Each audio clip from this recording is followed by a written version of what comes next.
আমরা নীতি আদর্শের রাজনীতি করি, আর এখানে আমরা দেখছি যে নীতি আদর্শের প্রশ্নে, রাজনৈতিক প্রশ্নে, ইনসাফের প্রশ্নে আমরা বৈরিতার শিকার হয়েছি। সেই জন্যে আমরা আজকে আপনাদের সামনে ঘোষণা দিতে বাধ্য হচ্ছি যে ইসলামী আন্দোলন বাংলাদেশ আসন্ন ত্রয়োদশ জাতীয় সংসদ নির্বাচনে যে 270টি আসনে মনোনয়নপত্র সাবমিট করেছে, এর মধ্যে আপিলে 2 জন বাতিল হয়েছে, বাকি 268 জন সংসদ সদস্য প্রার্থী এখনো পর্যন্ত মাঠে কাজ করছেন। আমরা তাদেরকে নির্দেশনা দিয়ে দিয়েছি, তারা নির্বাচনের প্রতিদ্বন্দ্বিতা করবেন, একজনও তারা মনোনয়নপত্র প্রত্যাহার করবেন না।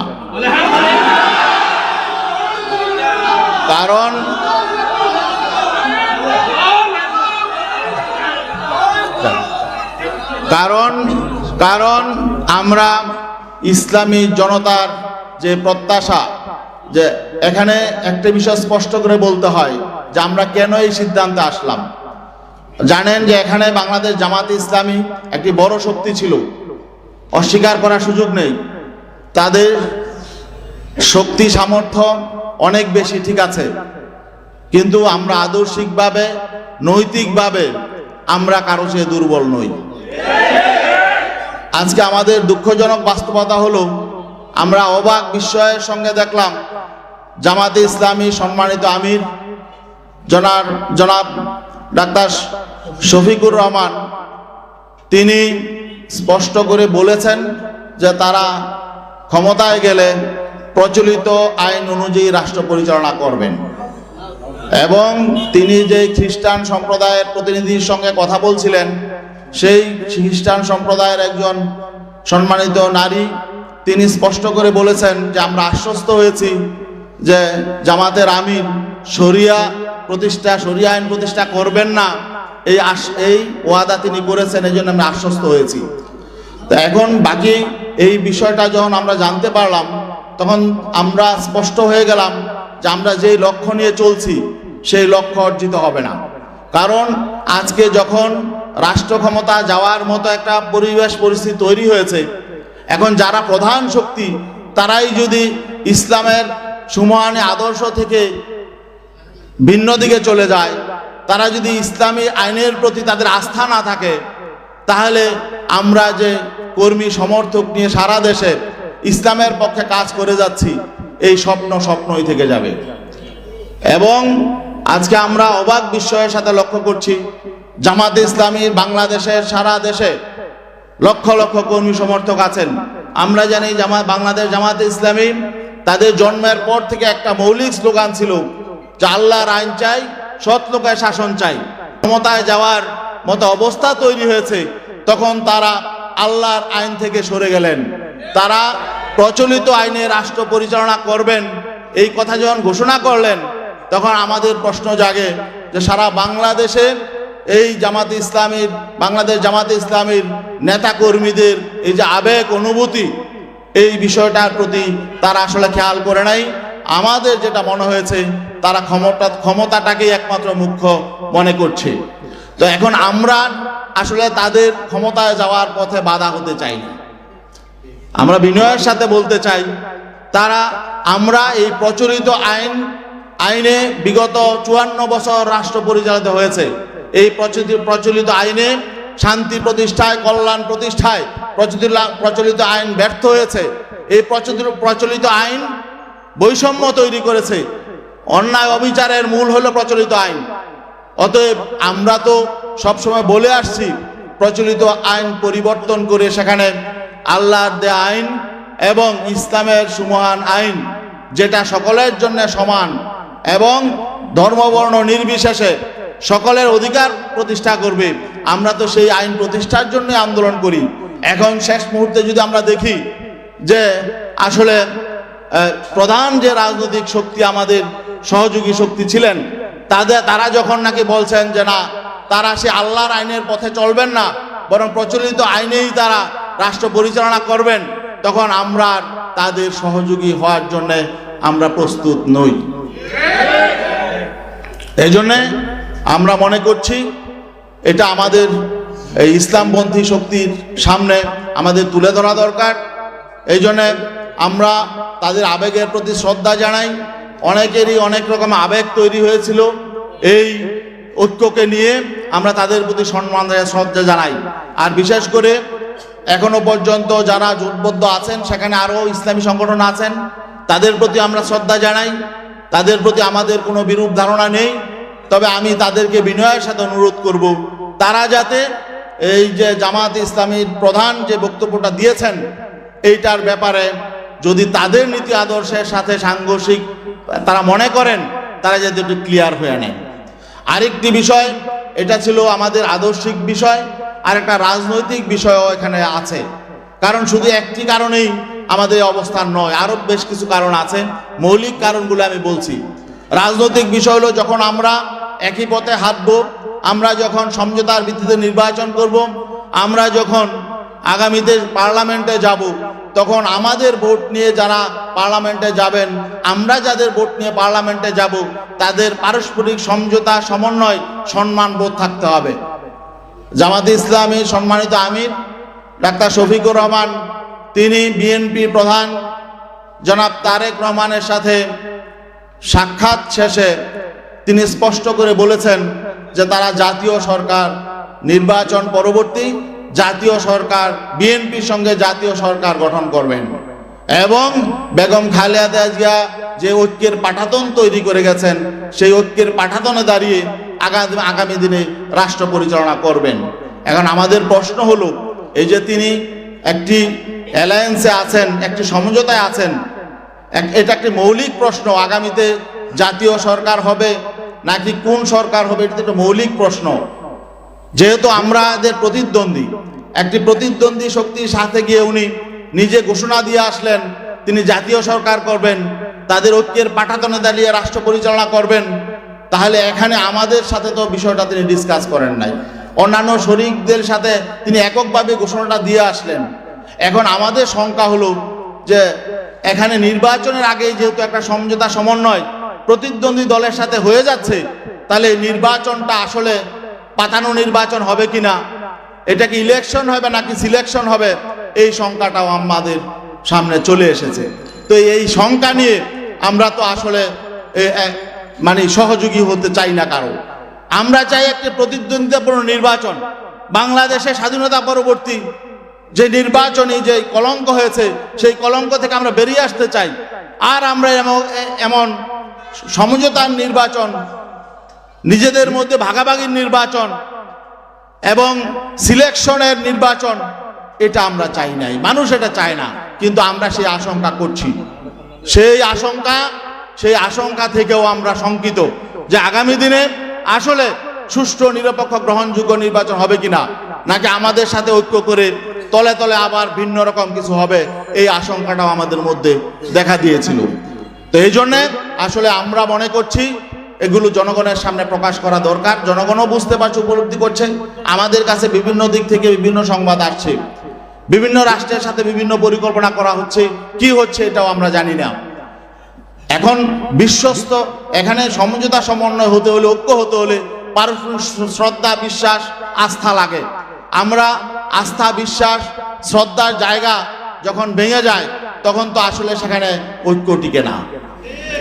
এই জন্যে আমি ইসলামী আন্দোলন বাংলাদেশের মোহতারাম আমিরের পক্ষ থেকে আদিষ্ট হয়ে আজকে আপনাদের সামনে এই কথাগুলো বললাম।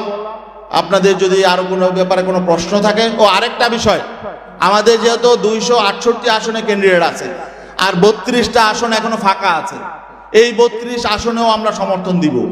সেখানে কাদেরকে আমরা সমর্থন দিব সেটা আমরা মনোনয়নপত্র প্রত্যাহারের পরে আমরা ডিসাইড করব। আমাদের নীতি আদর্শ এবং লক্ষ্যের সাথে যাদের মিল হবে, তাদের সাথে সৎযোগ্য ক্যান্ডিডেট, তাদেরকে আমরা ইনশাল্লাহ সমর্থন দিব। এবং আমরা আশাবাদী গোটা বাংলাদেশের 300 আসনেই আমাদের পক্ষের ক্যান্ডিডেট থাকবে ইনশাল্লাহ,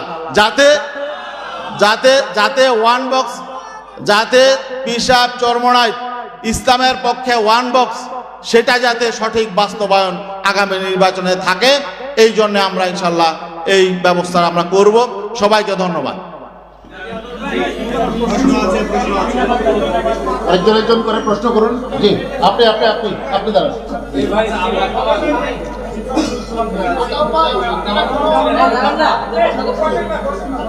হ্যাঁ, একজন একজন করে। জি, শরিয়া আইন আপনারা বাস্তবায়ন করতে চান, যেটা জামাতের সাথে সাংঘর্ষিক, তারা অবস্থান থেকে সরে গেছে। আপনারা শরিয়া আইন বাংলাদেশে কিভাবে বাস্তবায়ন করতে চান যদি শোনেন, আমাদের কথা হলো আমরা চেষ্টা চালাবো, চেষ্টা করা আমাদের দায়িত্ব।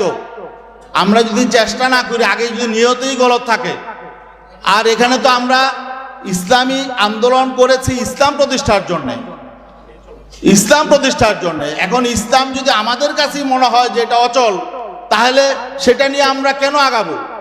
তাহলে তো সেকুলার রাজনীতি করাই ভালো।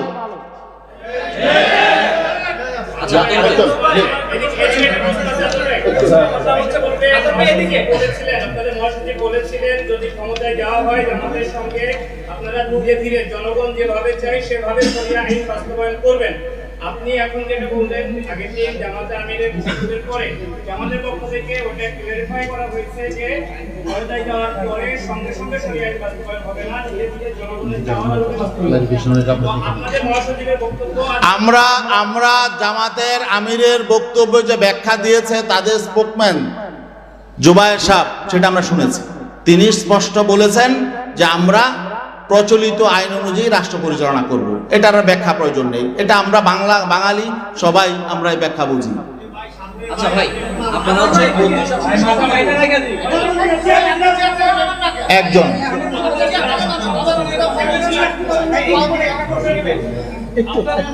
আপনারা যে নীতিগত আদর্শের কথা বলছেন, এর বাইরে কি আসন সমঝোতা নিয়ে কোনো আলোচনা ছিল? শেষ পর্যন্ত আপনারা বিভিন্নভাবে যে আসন সমঝোতা করছেন, এটা কি বলবেন? শোনেন, আসন এখানে কম বেশি হতেই পারে, তবে এখানে আমাদের আত্মসম্মান বোধে লেগেছে, এটাও একটু বলা প্রয়োজন। আসন সমঝোতায় সর্বপ্রথম আলোচনা শুরু হয়েছে 2 আমিরের, ডিসেম্বরের 9 তারিখ আমিরে জামাত এবং আমাদের ইসলামী আন্দোলনের আমির পীর সাহেব চরমরাই দুইজন একান্তে বসেছিলেন। যেহেতু আপনি প্রশ্নটা করেছেন, এটা আসতে হবে, আমি এদিকে যেতে চাই নাই। প্রথম দিনই তিনি ইনসাল্ট করেছেন। আপনারা জানেন বিভিন্ন জরিপ প্রকাশ হয়। 9 ডিসেম্বর যেদিন তারা দুইজন বসেছিলেন, সেদিন প্রথম আলোতে একটা জরিপ প্রকাশ হয়েছিল। সেই জরিপ আপনারা দেখেছেন।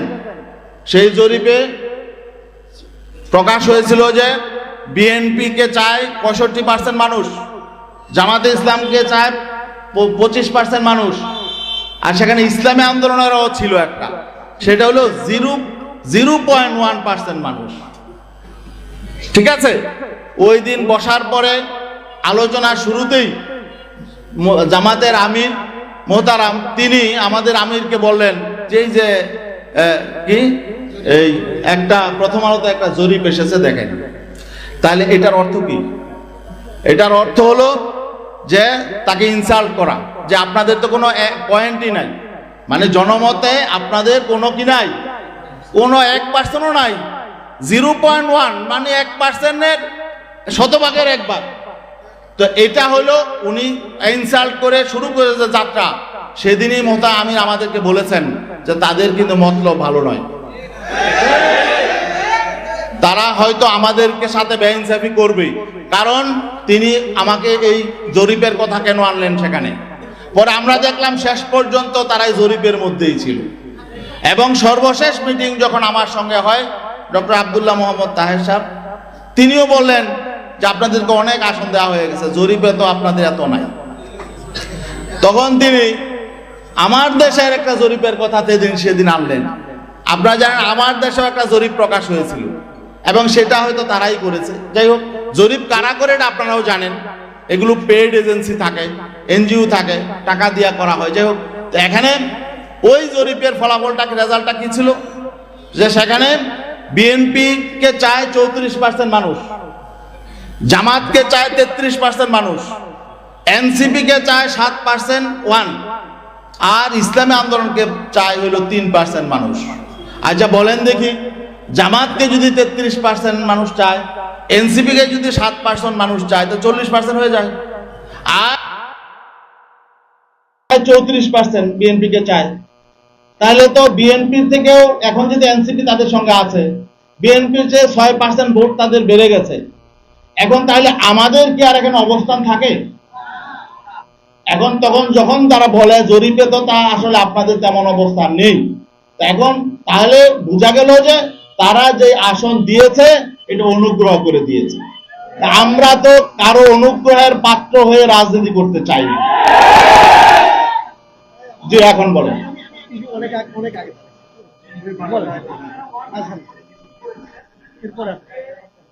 আপনি তো একটা প্রশ্ন করছেন। আচ্ছা, ঠিক আছে।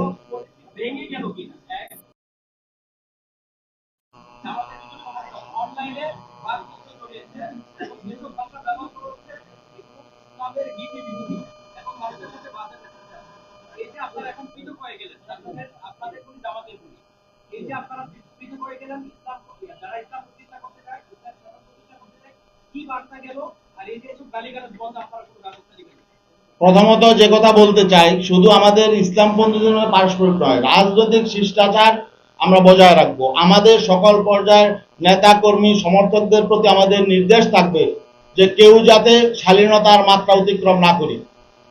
আমরা শুধু জামাতে ইসলামী বা অন্য কোনো ইসলামী সংগঠন কেন, আমরা বিএনপি, আওয়ামী লীগ, জাতীয় পার্টি বা যে কোনো রাজনৈতিক দল, কোন রাজনৈতিক দলের বিরুদ্ধে শিষ্টাচার বহির্ভূত কোন রকম আচরণ আমরা করব না এবং আমরা শালীনতা বোধ বজায় রাখবো। এটা আমাদের নির্দেশনা সবসময় আছে।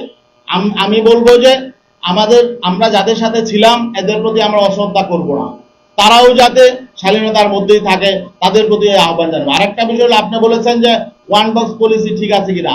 আমাদের তো ইসলামের পক্ষের ওয়ান বক্স আছে, সেটা তো আমরা বলেছি। আমরা তো ওয়ান বক্সের বাইরে যাই নাই, আমরা তো ইসলামের পক্ষে আছি এবং 300 আসনেই সেটা থাকবে। আপনি বলছেন 32টা কারা থাকবে, সেটা আমরা দেখব। আমাদের নীতি আদর্শের সাথে যারা একমত হয়, ওয়ান বক্সের সেই ফর্মুলা যারা আসে তারা থাকবে। ভাই বলেন বলেন।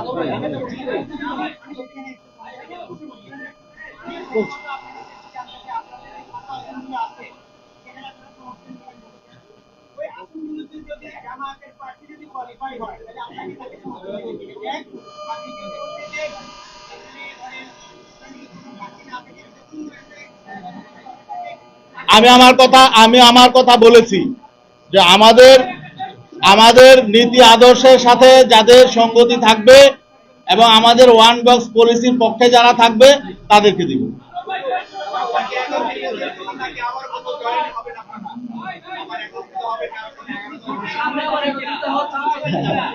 শোনেন, আজকে সামনে কি হবে এটা আমি এখন বলতে পারবো না, ভবিষ্যতের কথা কেউ বলতে পারে না। আজকে পর্যন্ত আমাদের এটা অবস্থান।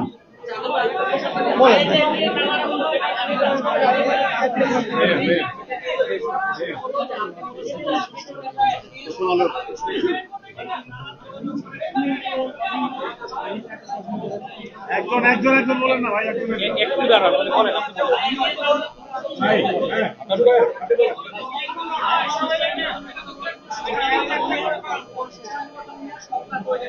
হ্যাঁ, না না, আমরা ভাবছি একটা পাতানো নির্বাচন হতে পারে, এই সংখ্যাটা আমাদের আছে, সেটা তো আমি শুরুতেই বলেছি। এবং সেই পথে হয়তো কেউ হাঁটবেন না, আমরা সতর্ক করব। এই জন্য আমরা 300 আসনে আমাদের প্রতিদ্বন্দ্বিতা থাকবে, যাতে নির্বাচনটা পাতানো না হতে পারে। বলেন একটু জুবাইর ভাই বলতেছি। জি বলেন জুবাইর ভাই বল।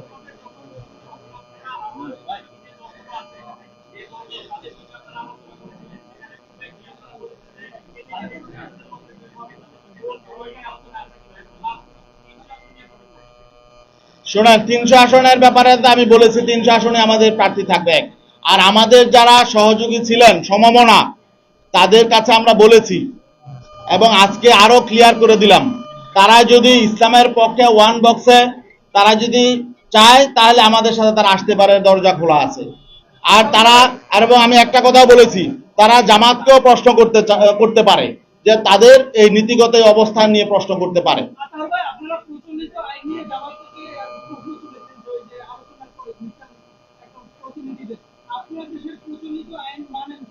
না শোনেন, একটা হলো যে মানতে বাধ্য হওয়া। দেখেন আমরা অনেক কালাকানুনও কিন্তু মানতে বাধ্য হয়েছি, কিন্তু এগুলো আবার পরিবর্তন হয়েছে, তাই না? তা আমরা তো অনেক আইন মানতে বাধ্য, বাংলাদেশের নাগরিক হিসাবে সংবিধান মানতে বাধ্য, কিন্তু সংবিধানে কিছু অসঙ্গতি থাকে, বৈষম্যমূলক কিছু আইন থাকে, নিপীড়নমূলক কিছু আইন থাকে, এগুলো তো পরিবর্তনের সুযোগ থাকে, তাই না? অতএব আমাদের যদি শক্তি সামর্থ্য থাকে তাহলে আমরা এগুলো পরিবর্তন করব, সেটা নিয়মতান্ত্রিক উপায়ে।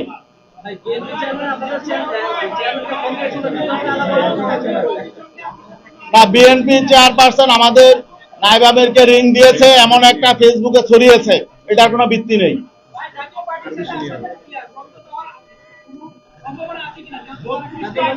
না, কোনো সম্ভাবনা নাই। আচ্ছা, ধন্যবাদ।